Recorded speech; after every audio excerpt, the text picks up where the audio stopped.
#HopeKashmir। जी हां, यह हमने इसलिए चुना है क्योंकि एक उम्मीद की किरण जगी है। आज क्योंकि बात हुई है, मुलाकात हुई है, और बात जब होती है तो मुलाकात का सिलसिला आगे बढ़ता है। और इसी सिलसिले को आगे बढ़ाते हुए जम्मू कश्मीर पर पीएम मोदी की जो आज मीटिंग थी वो खत्म हो गई है।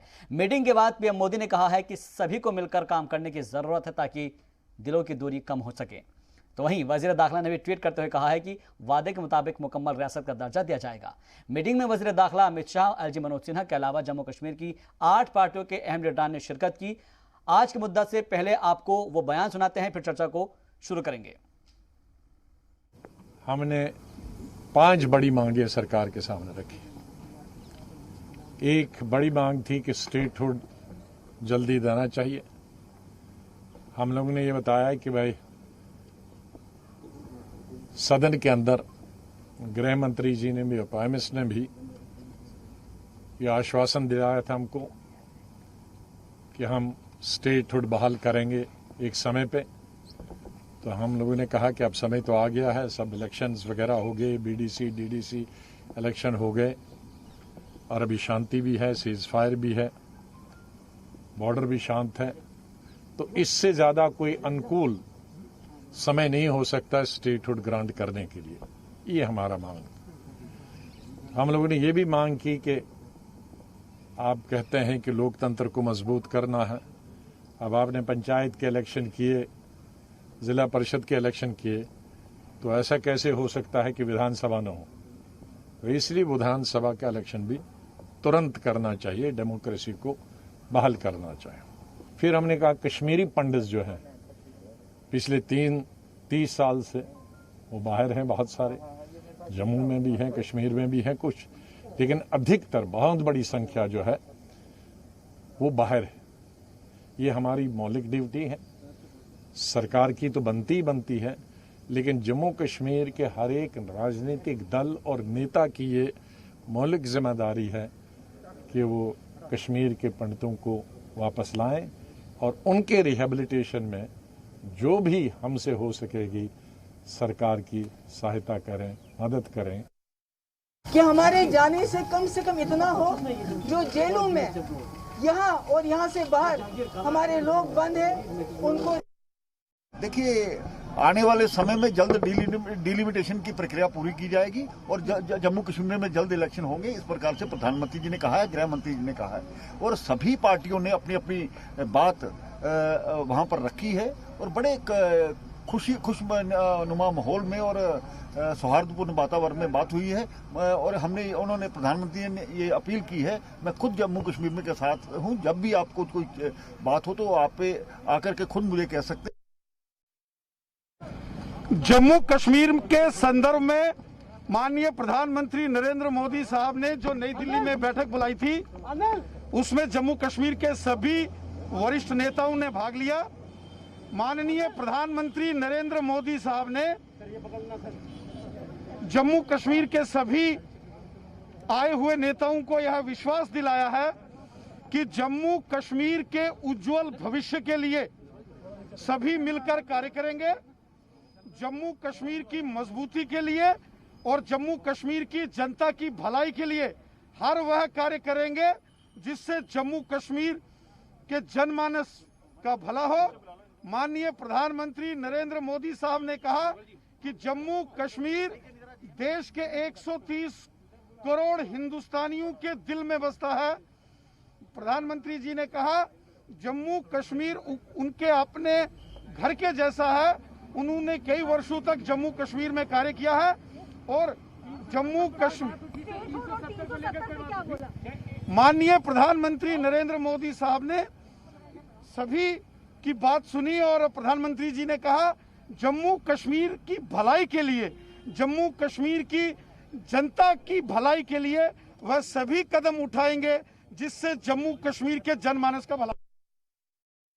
I should speak about that, but it was, as Beg Saab said, held in a very, very cordial manner, and I think there was a lot of emotional bonding, given what has happened in the last 2 years, and we came out quite positive that hopefully there will be some delivery for the people of J&K.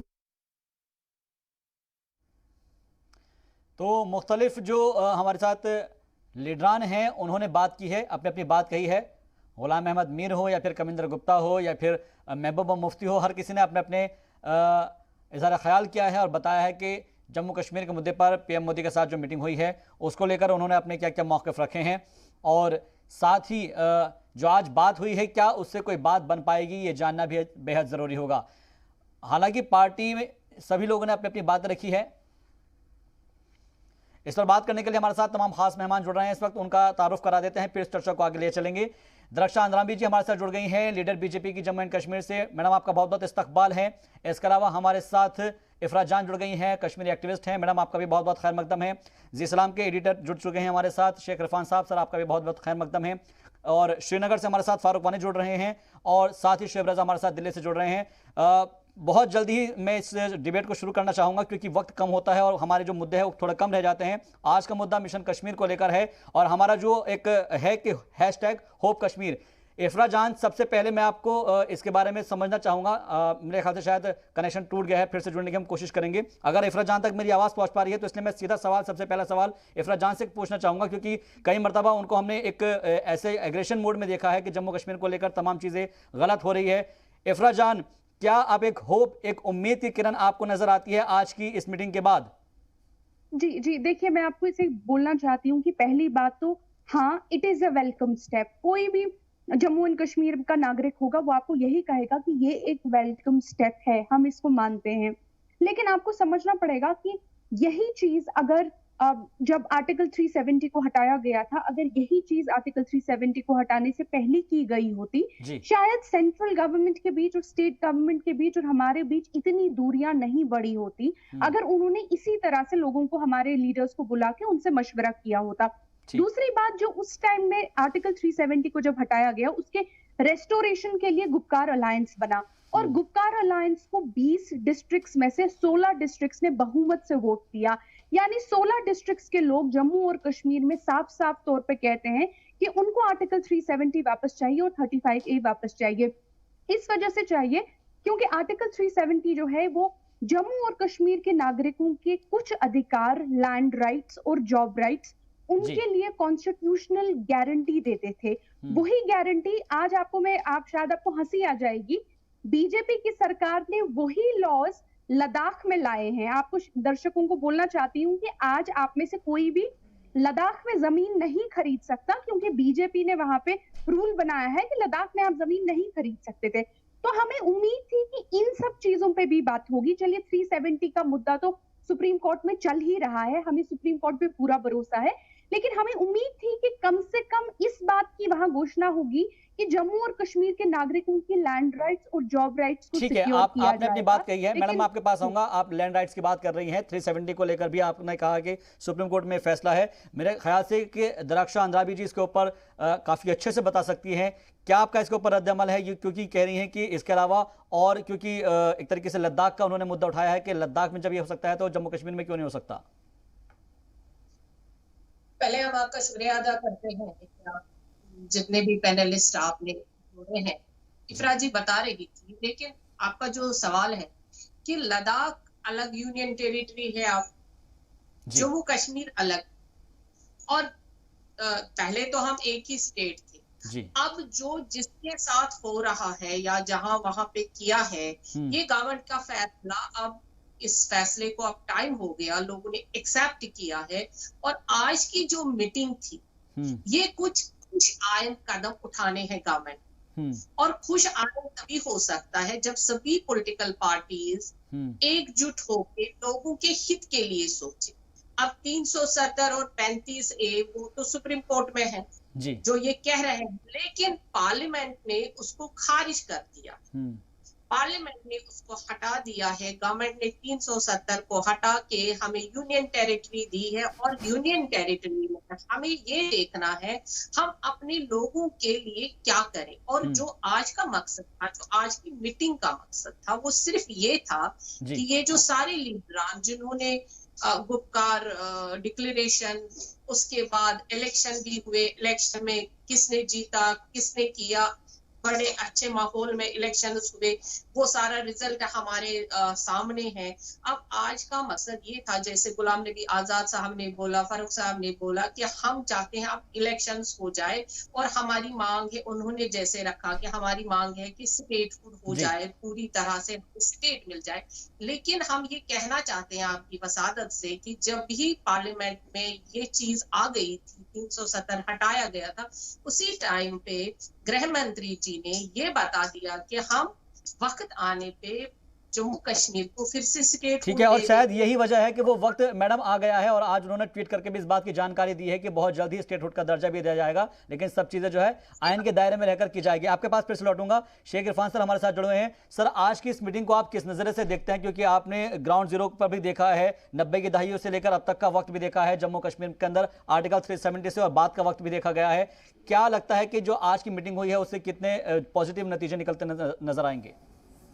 देखिए, इसमें जो सबसे important और अहम बात है जी कि हमारे गवर्नर साहब हैं, सिन्हा साहब, उन्होंने जो ग्राउंड वर्क किया, उन्होंने जो रिपोर्ट्स दिए प्रधानमंत्री जी को और होम मिनिस्टर साहब को, और साथ साथ national security adviser Ajit Doval साहब ने जो ग्राउंड रिपोर्ट्स दिए और जो उनका असेसमेंट था, ये इन दोनों का जो हार्डवर्क है उसका ये नतीजा है जी। और एक बहुत पॉजिटिव मूवमेंट है, अ पॉजिटिव मूवमेंट फॉरवर्ड। इसीलिए आपने देखा होगा कि इस प्रोग्राम का नाम ही है जी #होप कश्मीर जी। और मेरा ये मानना है कि पिछले 70 ईयर्स से जो एक कन्फ्यूजन का माहौल था वो चीज़ दूर हो रहा है और the head of the state, मतलब देश के प्रधानमंत्री ने ये एक डेलिब्रेट कोशिश इन्होंने की ताकि वहाँ के सभी लीडर्स को बुला करके ये बात की। आपको मालूम है कि जिस वक्त पैंडेमिक हुआ था, दिस वाज 2020 और उसके बाद का ये जो सिचुएशन था, उससे पहले इस चीज़ को 370 को स्क्रैप किया गया था जी। लेकिन कोरोना पैंडेमिक में पूरे प्लैनेट को, पूरे अर्थ को रिबूट किया है, सब लोगों को सोचने पे दोबारा मजबूर किया। उसी तरीके से ये जो 370 को स्क्रैप किया गया, उसके बाद सारे लीडर्स एक न्यू फ्रेम ऑफ माइंड में हैं। जाहिर सी बात है, महबूबा मुफ्ती ने जो बातें कही, उन्होंने कहा कि मैं इसको चैलेंज करूंगी कि इसको दोबारा बहाल किया जाए 370 को। फिर उमर अब्दुल्ला साहब ने इस बात को कहा कि इसको दोबारा रिकंसिडर हम करेंगे। ये सारी बातें इसलिए है क्योंकि डिलिमिटेशन होगा, उसके बाद चुनाव का प्रोसेस होगा, एक डेमोक्रेटिक प्रोसेस होगा, और तो ये एक नैरेटिव है, एक जिस नैरेटिव में वो चल रहे हैं, क्योंकि अल्टीमेटली इन्हें कश्मीर के जो आवाम है उनका मूड देखना, उनसे जो वोट्स मिलेगा तो उसी तरीके के बात वो कहेंगे। वो उनके खिलाफ उस बात को, उस सेंटिमेंट्स के खिलाफ बात नहीं कह सकते, लेकिन everybody has agreed in this electoral process. और गुलाम नबी आज़ाद साहब जो कि अपोजिशन में है, उन्होंने भी ये बात कही कि अभी जो माहौल है वो माकूल है, बहुत ही एप्ट है, बहुत ही ऑप्टिमम है और चुनाव किया जा सकता है। ये this credit goes to the governor, this credit goes to the government of India कि सीज फायर वायलेशन नहीं हुआ है, मिलिटेंट जो एक्टिविटी है वो कम से कम है, ना के बराबर है, जो पथराव होते थे उसमें उस तरह के भी नहीं है। तो एक जो मूड है बड़ा ही कंड्यूसिव है and the credit goes to the government definitely. ठीक है, ओके सर। हमारे साथ रविंद्र रैना जी जुड़ गए हैं, रियासती बीजेपी सदर है। सर, आपका बहुत बहुत इस्तकबाल है जी सलाम पर।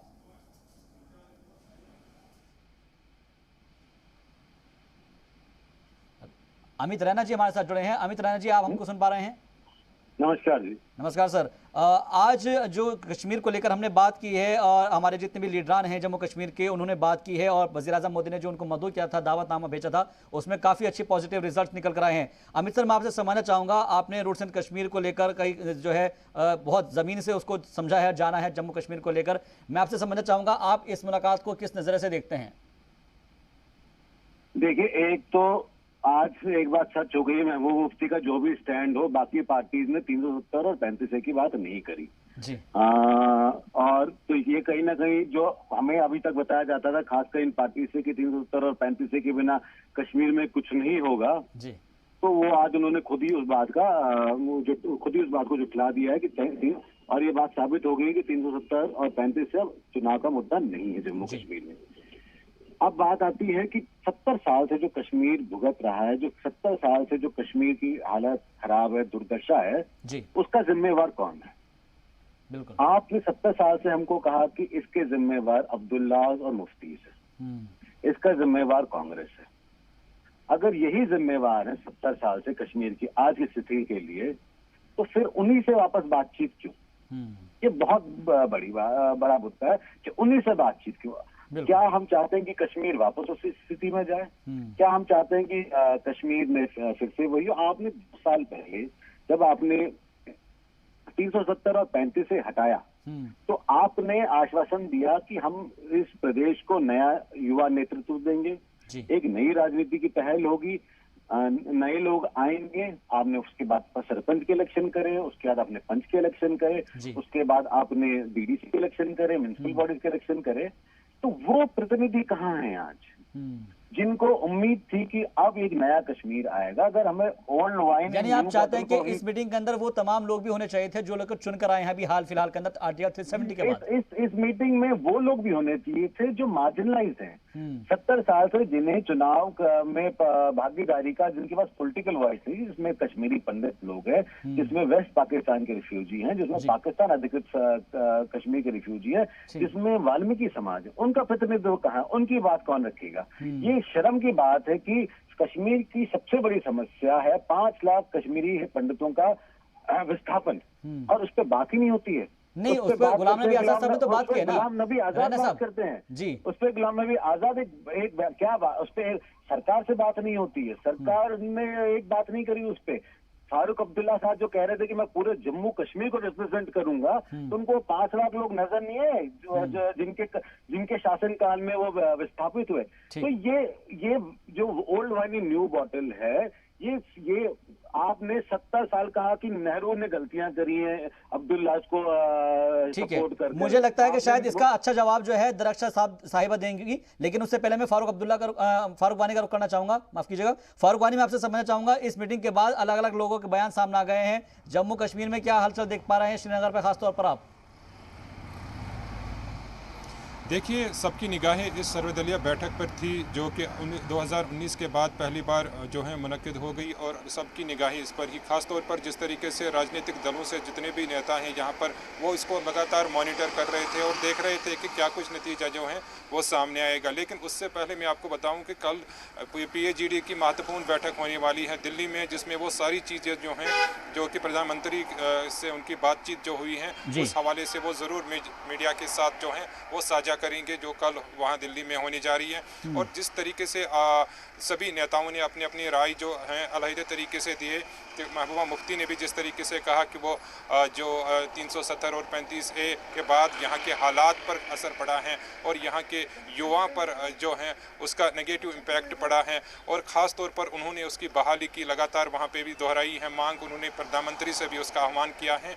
लेकिन जिस तरीके से सर्वदलीय बैठक में प्रधानमंत्री के द्वारा कहा गया कि चुनाव के लिए तैयारियां शुरू की जाए, और जो परिसीमन है उसके बाद पहले परिसीमन किया जाएगा, उसके बाद चुनाव कराए जाएंगे। तो ये जो महत्वपूर्ण 2 इश्यूज़ हैं जिन पे बातचीत हुई, और रेस्टोरेशन ऑफ स्टेटहुड की जो बातें लगातार हो रही थी, और राजनीतिक दलों की तरफ से भी जो लगातार डिमांड की जा रही थी कि रेस्टोरेशन ऑफ स्टेटहुड और security of jobs, security of land, इन 3 मुद्दों पर जो है प्रधानमंत्री ने कहा है कि चुनाव के बाद, यूं ही चुनाव ख़त्म होते हैं तो उसके बाद इन विषय के ऊपर बातचीत ज़रूर होगी, और ये सब चीज़ें जो हैं इनको संजीदगी के साथ लिया जाएगा। और एक तरह से ये एक पॉलिटिकल एंगेजमेंट की शुरुआत अब हो चुकी है। बिल्कुल, पॉलिटिकल एंगेजमेंट की शुरुआत हो चुकी है, एक प्रोसेस जो है वो फारूक शुरू हो चुका है। मैं आपके पास फिर से लौटूंगा, दिल्ली का रुख कर लेते हैं। शोएब रजा हमारे साथ जुड़े हुए हैं और लगातार वो इस मीटिंग को कवर कर रहे थे, उनसे भी समझते हैं। शोएब, क्योंकि जिस तरीके से फारूक बता रहे हैं हमको कि PAGD की कल को एक मीटिंग बुलाई गई है और उस मीटिंग के अंदर भी आगे का हिकमत अमली तैयार की जाएगी, क्या ये मान के चल लिया जाए कि अब बहुत जल्द ही जम्मू कश्मीर के मुद्दों को लेकर जो जितने भी ये लीडरान हैं, खासतौर पर जम्मू कश्मीर के, जिसमें अब्दुल्लाज हैं या फिर मुफ्तीज हैं, वो सब मिलकर एक साथ मिलकर बात करेंगे? देखिए शाहबाज, बात तो यही होती है, जब कश्मीर में थे 2 दिन पहले जब मीटिंग हो रही थी तब भी बात यही थी कि एक ही बात निकल कर दिल्ली में सामने आएगी, लेकिन अभी मुलाकात के बाद जो अलग अलग बयान जारी हुए उनमें मुत्तफ़िक़ा राय तो सामने नहीं आई। लेकिन चूंकि कल मीटिंग है, उम्मीद है कि फिर से तमाम लोग बैठेंगे और एक राय बनाने की कोशिश होगी। लेकिन जो अमित शाह की तरफ से, वज़ीर दाखिला की तरफ से ट्वीट आया, वो इसमें बहुत ज़्यादा ख़ास हो जाता है इस मीटिंग के बाद, कि जो वादा किया गया था कि इस पूरा जो पूर्ण राज्य है उसका दर्जा मिलेगा कश्मीर को, और इंतखाबात यानी कि इलेक्शन के लिए भी कश्मीर तैयार रहे। तो ये इशारा इसीलिए है कि एक तरीके से अब के बाद से, यानी कि इस मीटिंग के बाद से जो एंगेजमेंट है वो पॉलिटिकली भी वहाँ पर अब बहुत ज़्यादा शुरू हो जाएगी, या फिर कहे कि बहुत बिजी एक तरीके से अब जम्मू कश्मीर रहने वाला है, चाहे वो पॉलिटिकल लिहाज से हो या पूर्ण राज्य की जहां तक बात की जा रही है उन तमाम चीज़ों को लेकर भी। तो देखना यही होगा कि आगे कब सरकार, क्योंकि मुलाकात हो गई, हालांकि जितने भी नेता बाहर निकल कर आए ये बात सबने कही, बाद में भले ही अलग अलग बयान अलग अलग मुद्दों पर हो कि पॉजिटिव बहुत ज़्यादा अच्छे से ये मुलाकात थी, मीटिंग थी, बहुत ही सकारात्मक, बिल्कुल सकारात्मक पहल की गई है, सकारात्मक बातचीत हुई है। क्या नतीजे इसके निकलेंगे ये तो वक्त तय करेगा। इस वक्त हमारे साथ सुरेंद्र सिंह जी जुड़ गए हैं जो कि कांग्रेस के लीडर है। सर आपका बहुत बहुत खैर मकदम है और जी सलाम पर लगातार हम कोशिशें कर रहे हैं लोगों का मौक़िफ़ क्या होगा। सुरेंद्र सर मैं आपसे समझना चाहूंगा कि गुलाम नबी आज़ाद ने बहुत अहम बातें रखी है और कहा है कि हमने वज़ीर-ए-आज़म के सामने जितने भी हमारे मौक़िफ़ वो रखे हैं। मैं आपसे समझना चाहूंगा कि आज की इस मीटिंग को आप किस नज़र से देखते हैं, कांग्रेस पार्टी का इस पर क्या स्टैंड है? देखिए, कांग्रेस पार्टी का जो स्टैंड था वो शुरू से यही था कि हम चाहते थे कि अभी जब 35 और 370 को खत्म किया गया, ये उस वक्त तो बिल्कुल बिना पूछे किया गया था, लेकिन हम चाहते थे कि गवर्नमेंट ऑफ इंडिया और जम्मू कश्मीर की जो पॉलिटिकल पार्टीज हैं इनको कॉन्फिडेंस में लिया जाए जब भी कोई यहाँ का मसला होता। अब आने वाला कल जो है, जिस तरह गवर्नमेंट ऑफ इंडिया ने एक फैसला ले लिया है कि हम वहाँ के हालात को मद्देनजर रखते और वहाँ लोगों की एस्पिरेशंस को मद्देनजर रख के उन्होंने ये फैसला दिया कि हम पॉलिटिकल पार्टी से बात करते हैं। और कांग्रेस भी एक अपोजिशन पार्टी पूरे मुल्क के अंदर है। इसी तरह जम्मू कश्मीर का भी हमारा एक जो अपना फर्ज बनता था कि लोगों के एस्पिरेशन को लेके गुलाम नबी आजाद साहब पीसीसी प्रेसिडेंट और हमारे डिप्टी चीफ मिनिस्टर जो एक्स है वो गए थे और वहाँ जो मुद्दे सामने रखे गए, हम यही चाहते हैं कि भाई जो स्टेट है इसको रेस्टोर किया जाए विद कॉन्स्टिट्यूशनल गारंटीज। और उसके अंदर जैसे उन्होंने कश्मीरी पंडितों का मुद्दा उठाया कि उनकी रिहेबिलिटेशन बाज़ाबकारी का जो एक अहम मुद्दा है, क्योंकि लाखों पंडित जो कश्मीर से बाहर है उनको यहाँ पे रिहेबिलिटेट किया जाए। यहाँ की नौकरियां जो है वो उन पे कोई आंच नहीं आनी चाहिए। यहाँ के जो लैंड लॉज हैं, जमीन जो है वो कम से कम वो सुरक्षित। बिल्कुल, जो आपके मेन मुद्दे थे आपने वो तमाम मुद्दे उठाए हैं। सर मैं आपके पास आऊंगा फिर से। सुरेंद्र सर आप हमारे साथ जुड़े रहिएगा। तमाम खास मेहमान हमारे साथ और भी जुड़े हुए हैं, अमित रैना जी हमारे साथ जुड़े हैं। आप तमाम खास मेहमान हमारे साथ जुड़े रहिएगा। एक ब्रेक के लिए मैं रुक रहा हूँ और ब्रेक के बाद जब आएंगे तो इसी चर्चा को आगे बढ़ाएंगे। और जो अमित रैना जी ने एक मुद्दा उठाया है उस मुद्दे से ही हम आगे की शुरुआत करेंगे कि क्या इसमें जैसे बाकी लोगों को बुलाया गया था, पार्टी बनाया गया था, क्या ऐसे में जो कश्मीरी पंडित के जो रहनुमा हैं, जो लीडरान हैं, उनको भी बुलाना चाहिए था इस मीटिंग के अंदर? ब्रेक के बाद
इस्तकबाल आपका ब्रेक के बाद। तो हमारी ये आज के मुद्दे में चर्चा जारी है कि हैशटैग कश्मीर को लेकर जो एक होप जगी है, हैशटैग होप कश्मीर, उसमें क्या उम्मीदें अब नजर आ रही हैं, क्या उम्मीद की किरण नजर आ रही है? नया सवेरा जम्मू कश्मीर में होगा, इसको लेकर तमाम खास मेहमान हमारे साथ जुड़े हुए हैं। एक बार फिर सुनकर रुक करते हैं और ये समझने की कोशिश करेंगे कि जिन लोगों को, जिन लीडरान को आज बुलाया गया था, उन लोगों से तो बात की गई है, लेकिन उन कश्मीरी पंडितों का क्या उनसे भी बात हो सकती थी या नहीं? एक मुद्दा उठाया है अमित रैना जी ने। इरफान सर, मैं आपसे समझना चाहूंगा, जो मुद्दा उठाया गया है अमित रैना साहब की तरफ से कि कश्मीरी पंडित को लेकर लगातार एक तरीके से उनको दरकिनार किया गया है, उनकी जो वापसी की बात है कई बार सरकारों ने कही है, लेकिन आज तक वो मुद्दा जो है एक ठंडे बस्ते में रहा है। और आज जब मीटिंग का दौर चला है तो मीटिंग के दौर के अंदर भी किसी ने भी उनके ऊपर ध्यान नहीं दिया।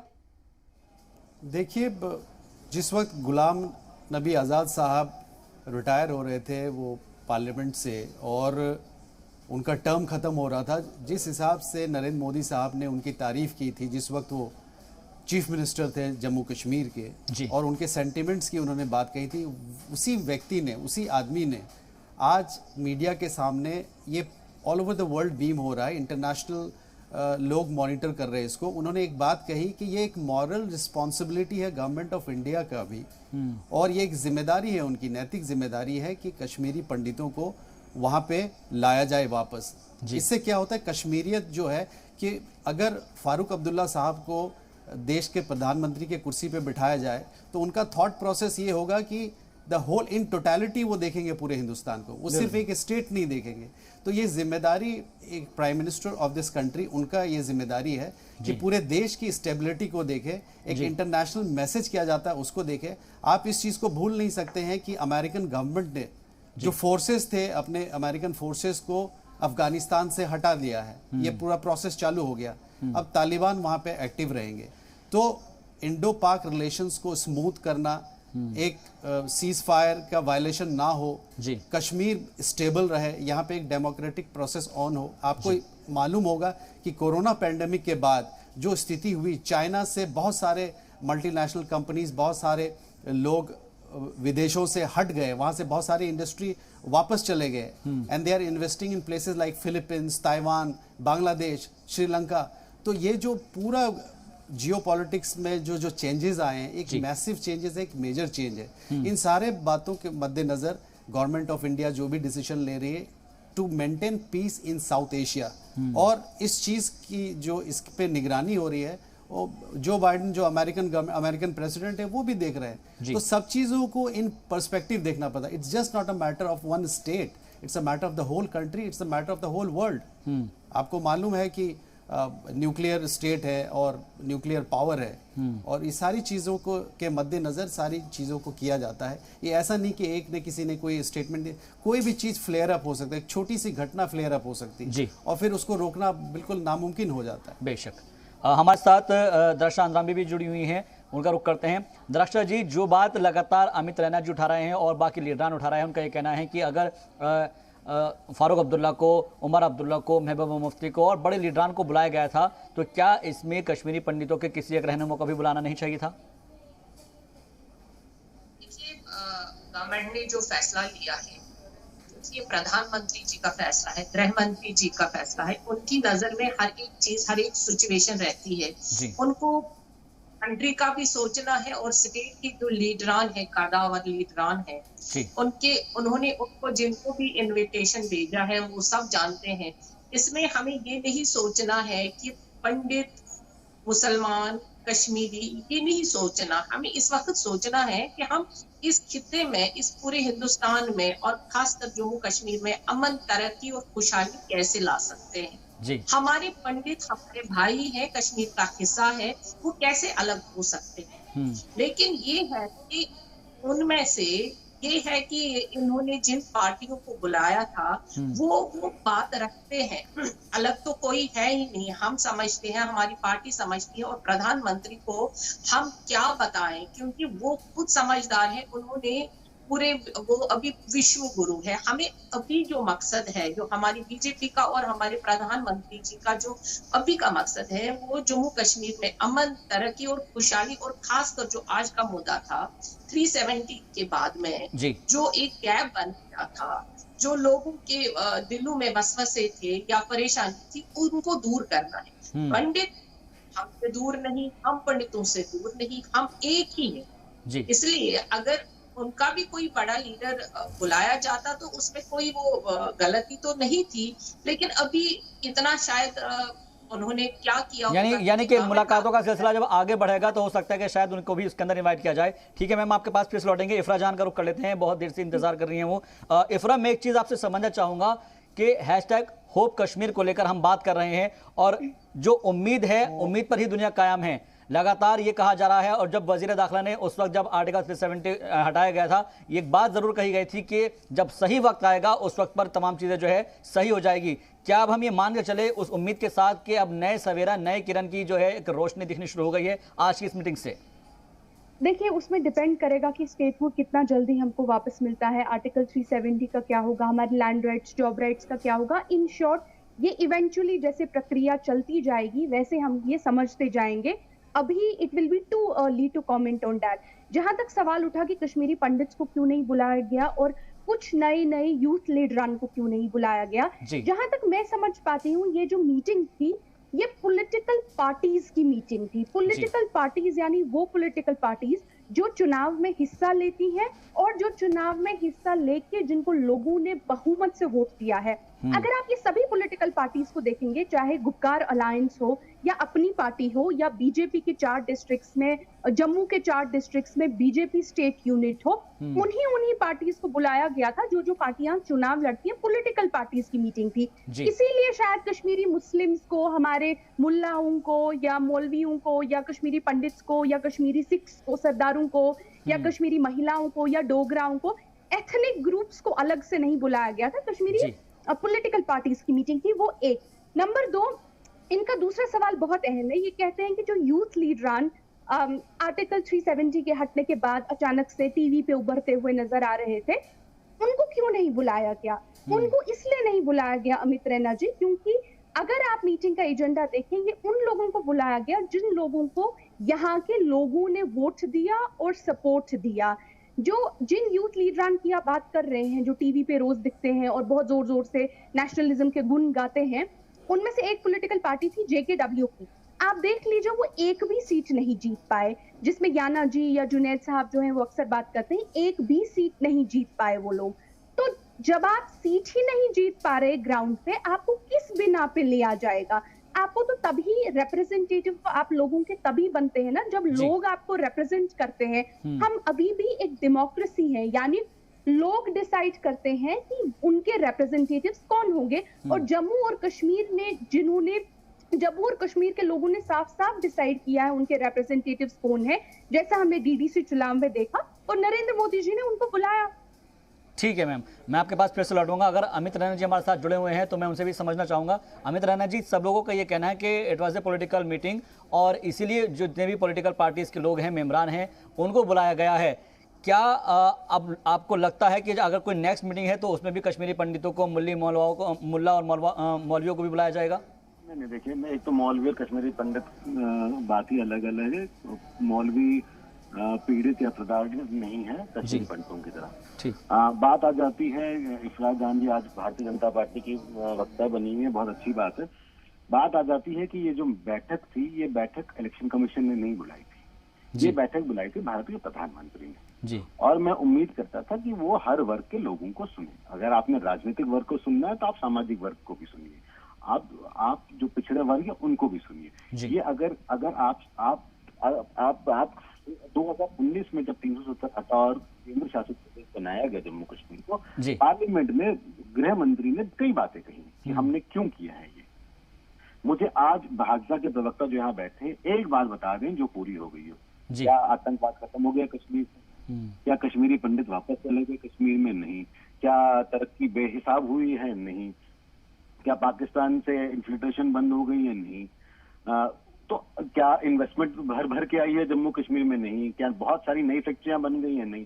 अगर आपने एक भी क्राइटेरिया मीट नहीं किया है, एक क्राइटेरिया नहीं मीट किया है आपने, तो आप किस बेसिस पे वापस सीरोड की बात कर रहे हैं? तो कहीं ना कहीं तो आपको या तो वो डिसीजन गलत था या ये डिसीजन गलत था। 10 सेकंड का जी मैं आ रहा हूँ। मुझे लगता है बस 10 सेकंड का एक कमेंट चाहिए। मुझे लगता है मैं बात कर लूं इफ्रा जी, मैंने आपसे आपकी बात इफ्रा जी आ रहे हैं आपके पास आ रहे हैं। अमित जी की बात कंप्लीट कर लेते हैं, उसके बाद जी अमित सर। तो ये आप स्टेटहुड किस बेसिस पे कर रहे हैं आप? देखिए, आपको जब कोई भी नया प्रोसेस शुरू करना होता है, कहीं भी कहते हैं कि अब हम नई शुरुआत करेंगे, चलिए मैं और आप मिलकर नई शुरुआत करेंगे। वो नई शुरुआत कब होती है कि जब हम पीछे का पूरा हिस्ट्री क्लीन करें, एक क्लीन स्लेट से, कि आज से हम पिछला सब भूल जाएंगे, क्लीन स्लेट से बात करेंगे आगे।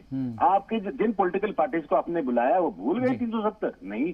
क्या वो भूल गए 35 से? नहीं। ये अभी बात कर रही थी लैंड राइट्स की, क्या ये वो भूल गए? ये अभी बात कर रही थी जॉब राइट्स की, क्या ये भूल गए? तो ये ऐसा कुछ भी नहीं भूले, ये अपने इतिहास में अभी भी अटके हुए हैं। तो क्लीन स्लेट कहाँ है? क्लीन स्लेट से ही नई बात होती है। ठीक है, जम्मू कश्मीर के अलग में दूसरी पार्टियों 50 पीडीपी ने 27 सीटें जीती हैं डीडीसी इलेक्शन में, इंडिपेंडेंट से 70। अगर हम बात करें पॉलिटिकल, महबूबा मुफ्ती इलेक्शन हारी हुई हैं, 70 इंडिपेंडेंट हैं जो जीते हुए, पीडीपी ने सिर्फ 27 जीते थे। तो आप उनमें से, मैं काम कह रहा हूं कि सबको बुला लीजिए। आप चुनिंदा लोग, अगर आपको 5 अगस्त 2019 को ये पता था कि किस सरपंच को, किस पंच को बुलाना है कि कश्मीर की बात करने के लिए, तब तो पॉलिटिकल पार्टी के प्रेजेंटेड तो नहीं थे ना, तब वो पहचान सकते थे। आप तो आज क्यों नहीं पहचान सकते थे कि किस वर्ग के लोगों को बुलाना है? ठीक है सर, मैं आपके पास फिर से लौटूंगा। सुरेंद्र जी हमारे साथ जुड़े हुए हैं। सुरेंद्र जी, जो सवाल लगातार उठ रहा है और अमित रैना जी उठा रहे हैं, उनका ये कहना है और उनका जो वाज़ेह बात भी है कि जब सभी लोगों को बुलाया गया था तो कश्मीरी पंडित या फिर उनके रिप्रेजेंटेटिव, उनको भी बुलाना चाहिए था। और जो लोग लगातार आर्टिकल 370 को लेकर कह रहे हैं कि उसको वापस से रिस्टोर किया जाना चाहिए, ऐसे लोगों से बात करने की जरूरत ही नहीं थी, क्योंकि उनका तो पहले से ही मौके पूरा पता है सब लोगों को। क्लीन स्लेट के हिसाब से बात करनी चाहिए थी कि सब कुछ क्लियर होता और एक नई शुरुआत होनी चाहिए थी। सुरेंद्र जी,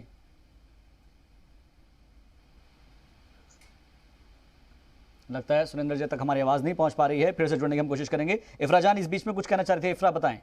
जी देखिए, आज मुझे लगता है मैं एक पैरेलल यूनिवर्स में बैठी हूँ। अगर आप अमित रैना जी के अभी तक के सारे शोज देखेंगे, यही टीवी पे आके हर शो में बोलते हैं कि सब ठीक हो गया है जम्मू एंड कश्मीर में, 2 साल हो गए आखिरकार आर्टिकल 370 को हटे हुए, यहाँ पे विकास हो रहा है, आतंकवाद की घटनाएं बहुत कम हो गई हैं। यही एक पर्चा लेके हर टीवी पे घूमते हैं। आज यही कंप्लीट यू टर्न मार के आज टीवी पे बोल रहे हैं कि वहां कुछ नहीं बदला। तो या तो ये तब, माफ कीजिएगा, झूठ बोल रहे थे, या तो ये अभी झूठ बोल रहे थे। मुझे समझ नहीं आ रहा है ये कब बोल रहे हैं। दूसरी बात, ये कहते हैं आप क्यों, उन्हीं लोगों को अगर आप सुनेंगे जो आपको आपकी ही बात बोलेंगे तो उस चर्चा का फायदा क्या है? ये कहते हैं 70 इंडिपेंडेंट कैंडिडेट से इलेक्शन जीता, बिल्कुल सही, 70 ने जीता, लेकिन 70 में से 45 इलेक्टेड कैंडिडेट्स ने अपनी पार्टी को उसके बाद अपनी पार्टी ज्वाइन कर ली, अगर ये ठीक से डेटा देखें तो। और इसीलिए अपनी पार्टी को जो है, उनके जो अल्ताफ बुखारी साहब थे, उनके चेयरमैन, उनको भी बुलाया गया। तो अल्ताफ बुखारी को अगर आप देखेंगे, वो एक तरीके से इंडिपेंडेंट कैंडिडेट्स के ही चेयरमैन है, इसीलिए उनको बुलाया गया। और ये बहुत अच्छी बात करते हैं कि अगर एक बार राजनीतिक मीटिंग हुई है तो इसके बाद सोशल वर्गों के साथ मीटिंग होनी चाहिए। बिल्कुल अच्छी बात है। मैं चाहती हूँ कि उन सोशल वर्गों के साथ भी मीटिंग हो, जो गुज्जर हमारे लोग हैं, जो बकरवाल लोग हैं, जो पीड़ित हैं, आज अपने घरों से निकाले जा रहे हैं, वो लोग जो लिंचिंग के शिकार है राजौरी जैसे डिस्ट्रिक्ट्स में, वो महिलाएं जो अपने हकूक के लिए लड़ रही हैं, जिन्होंने for example association of disappeared शुरू किया है, जिनकी आज 1989 से कुछ मांगे हैं, जिनको कोई नहीं सुन रहा। मैं चाहती हूँ कि जब और कश्मीरी सिख्स, उनके साथ भी ऐसा हुआ, छठी सिंह पोरा मैसेकर जैसे इंसिडेंट्स उनके साथ हुए, मैं चाहती हूँ कि जब सोशल वर्गों की बात हो या रिलीजियस कम्युनिटीज की बात हो तो इन सभी कम्युनिटीज को इंक्लूड किया जाए। ठीक है, आप हमारे साथ बने रहिए। तमाम खास मेहमान हमारे साथ जुड़े हुए हैं। एक ब्रेक के लिए एक बार फिर से रुक रहे हैं और ब्रेक के बाद जब आएंगे तो इस मुद्दे को लेकर आगे बढ़ेंगे कि क्या आने वाले वक्त में इन लोगों से भी मुलाकात हो सकती है। और जिस तरीके से मांग की जा रही है कि महबूबा मुफ्ती ने कहा है कि आर्टिकल 370 पर उनका स्टैंड क्लियर है और नेशनल कॉन्फ्रेंस का भी अपना अलग ही मौक़िफ़ है, क्या इन लोगों की जो नज़रियात है वो मुख्तलिफ है और आने वाले वक्त में अगर इलेक्शन होते हैं, असेंबली इलेक्शन, क्या उसका असर इन बयानों के हिसाब से पड़ेगा? एक ब्रेक के बाद।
इस्तकबाल आपका ब्रेक के बाद देख रहे हैं आप हमारी खास पेशकश #होप कश्मीर, जिसको लेकर हम चर्चा कर रहे हैं। हमारे तमाम खास मेहमान जुड़े हुए हैं। जी मीडिया रिपोर्टर फारूक वानी का रुख कर लेते हैं। फारूक, काफ़ी देर से आप इंतजार कर रहे हैं और आज हमने देखा है कि सारे दिन आपने मेहनत की है इस खबर को लेकर। आपने बहुत ग्राउंड जीरो से रिपोर्ट की है, लोगों का जो दर्द है वो भी समझा है कि तो जो 5 अगस्त 2019 का जो दर्द था वो भी हमने अपने नाज़रीन को दिखाया था। बहुत सारे लोगों की जो कई सारी कंप्लेंट्स हैं वो भी हमने आपके जरिए अपने नाज़रीन को दिखाई थी।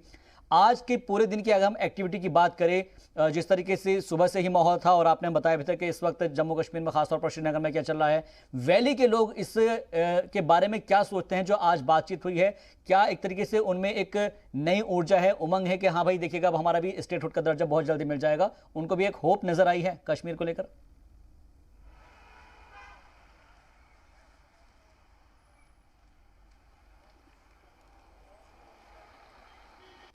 फारूक, आपको आवाज मिल पा रही है हमारी? जी फारूक, मैं आपसे जो सवाल है मेरा वो यही है कि आपने दिन भर लगातार रिपोर्टिंग की है और ग्राउंड जीरो से हमको बताया है कि आज के दिन जो है लोगों के क्या हालात है, लोग क्या इस बारे में सोचते हैं। आज की मीटिंग के बारे में आपसे समझना चाहूंगा कि जम्मू कश्मीर के जो आवाम है वो आज की मीटिंग में क्या सोचते हैं? क्या उनको अब एक होप जगी है, एक उम्मीद जगी है कि आने वाले वक्त में जम्मू कश्मीर के अंदर एक नया सवेरा, नया सूरज निकलने वाला है? जी बिल्कुल, निस्संदेही जो उमंगें थी, आशाएं थी यहाँ के लोगों को इस बैठक के साथ, और अब उनकी जो उम्मीदें हैं वो काफ़ी बढ़ चुकी हैं, क्योंकि लोगों को पहले से पता था कि प्रधानमंत्री के द्वारा ये बैठक जो है महत्वपूर्ण बैठक है, जिसमें सभी राजनीतिक दलों से जितने भी लीडर हैं वो इसमें शामिल हुए। और कहीं ना कहीं जो अभी हमें पता चला है कि जितने भी अभी आज इस बैठक में मौजूद थे लीडर, तो उनकी काफ़ी हद तक जो है सहमति हो पाई है। जो प्रधानमंत्री के द्वारा उनको आश्वासन दिए गए हैं कि जो protection of employment, protection of land और इसके अलावा रेस्टोरेशन ऑफ स्टेटहुड चुनाव के बाद किया जाएगा, उससे पहले परिसीमन को लेकर उनके साथ जो बातचीत की शुरुआत हो चुकी है और आगे भी इस सिलसिले में उनके साथ सलाह मशवरे लिए जाएंगे। तो इन सारी चीज़ों को कल जम्मू कश्मीर के जो राजनीतिक दलों के जो लीडर हैं वो शायद जैसे मैंने इससे पहले भी कहा कि दिल्ली में वो प्रेस कॉन्फ्रेंस करेंगे और अपनी सारी बात जो है वो मीडिया के साथ साझा करेंगे।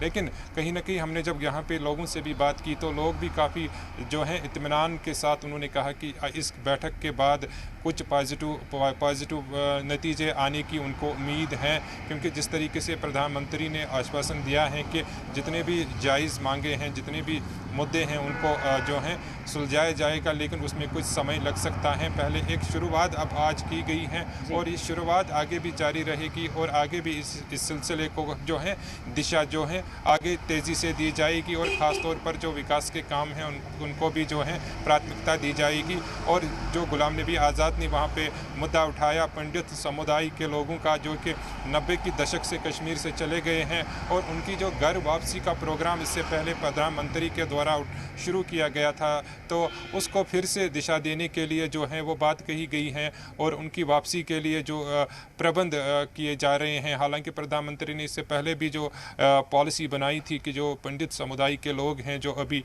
कई हिस्सों में रह रहे हैं देश के, तो उनको वापसी का प्रोग्राम के तहत उनको कोशिशें की जा रही हैं और कई इसमें जो हैं यहाँ पर कॉलोनीज़ भी बनाई गई, जैसे कि बडगाम ज़िले में एक कॉलोनी है जहाँ पे पंडितों को बसाया गया और उनको बेहतर ढंग से अपने पंडितों के दोबारा से वापसी के लिए भी एक कोशिश की जा रही है, ग्राउंड के ऊपर कोशिश की जा रही है। भले ही आज मीटिंग में ना बुलाया गया हो, लेकिन उनके लिए भी प्रोग्राम चलाए जा रहे हैं। मैं आपके पास फिर से लौटूंगा।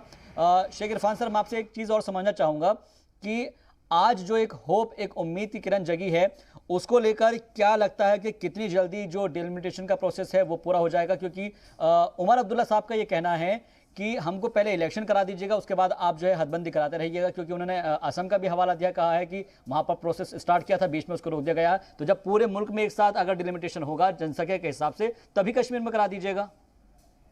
नहीं, देखिए, कश्मीर प्रायोरिटी है। कश्मीर में स्टेबल गवर्नमेंट एक डेमोक्रेटिक प्रोसेस के तहत अगर इस्टेब्लिश किया जाता है तो पूरे देश में इसका एक माहौल बनता है, एक मैसेज जाता है। और बार बार मैं कह रहा हूँ, ये एक एपिसेंटर है और साउथ एशिया में पीस लाने के लिए कश्मीर का पीसफुल रहना बहुत ज़रूरी है जी। बॉटम लाइन ये है कि ज़्यादा से ज़्यादा बच्चों को जॉब मिले, ग्रोथ हो, डेवलपमेंट हो, तभी, क्योंकि कई लेयर्स हैं। आपको ये समझना पड़ेगा कि we have the army, we have border security force जी, हमारे पास जम्मू कश्मीर पुलिस है, आर्मी इंटेलिजेंस है, ये कई लेयर्स है। इतना आसान नहीं है कि पाकिस्तान से कोई भी पैरा ड्रॉपिंग कर जाएगा या कोई भी मिलिटेंट यूं ही आ जाएगा।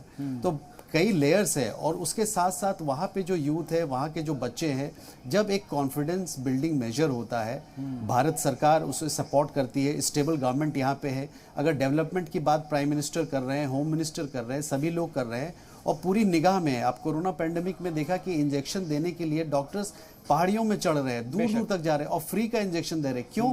दे want to protect the kids of Kashmir. वो उनको जॉब देना चाहते हैं, एक अच्छा माहौल देना चाहते हैं, हेल्थ देना चाहते हैं, और उसी डेमोक्रेटिक प्रोसेस के तहत वहाँ के लीडर्स यहाँ पे आते हैं। और वो लीडर्स जो कह रहे थे कि हम इस मीटिंग में नहीं जाएंगे, डिसाइड करेंगे जाना है कि नहीं जाना है, वो सब के सब यहाँ पे थे।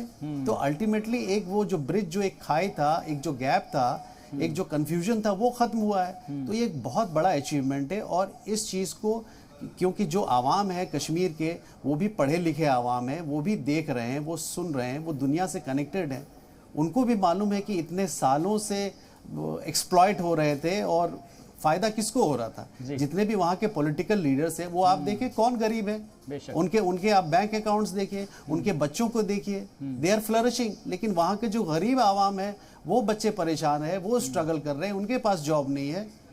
तो ये समझने की जरूरत है कि अल्टीमेटली फायदा किसको पहुंचाना है और भारत सरकार किसके लिए काम कर रही है और वहां के आवाम क्या चाह रहे हैं। Everything is clear.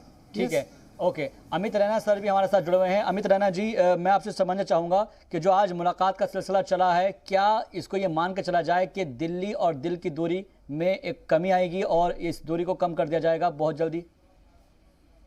दिल्ली को दूरी किसके साथ कम करनी है? दिल्ली को इससे करना पड़ेगा। उनको लोगों के साथ दूरी कम करनी है कि उन्हें राजनीतिक पार्टियों के साथ दूरी कम करनी है?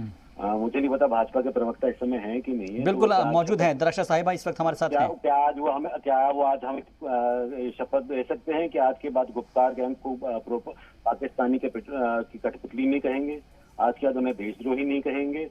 अभी बात चल रही थी कि ये जो राजनीतिक पार्टियां हैं, इन्होंने खूब पैसे कमाए, इन्होंने खूब धन लूटा और कश्मीरी गरीब रहा। तो अगर उन्होंने धन लूटा, उन्होंने कश्मीरी गरीब रखा, तो फिर आप उन्हीं के साथ जा रहे हैं धन, उनको क्या फिर से धन कमाने का मौका देना है? बात करी थी इफरा जान दूसरी की, फर्क होता है। अमित रैना हर टीवी चैनल में जाके कह रहे थे कि डेवलपमेंट हो गया। मैं अगर कभी भी बात कर रहा था तो परिप्रेक्ष्य की बात कर रहा था, प्री 370 तो 370। मैंने कभी नहीं कहा कि कश्मीर बिल्कुल जन्नत हो गया है, फिरदौस बन गया है वापस। उसमें समय लगेगा और उस प्रयास में जो भारत सरकार लगी थी, मुझे आज कहीं ना कहीं लग रहा फॉल्ट में है। दूसरी बात है, जनता दल यूनाइटेड के लीडर नीतीश कुमार है, क्योंकि वो एनडीए को समर्थन करते हैं, तो प्रधानमंत्री जनता दल यूनाइटेड के अध्यक्ष नहीं बन जाते। एसडीपी के नेता जो हैं वो एसडीपी के नेता हैं, क्योंकि वो एनडीए को समर्थन देते हैं, तो मोदी उस पार्टी के नेता नहीं बन जाते। तो इसी तरह जो 70 इंडिपेंडेंट हैं, वो उन्होंने समर्थन दिया अपनी पार्टी को, वो उनके नेता नहीं बन गए।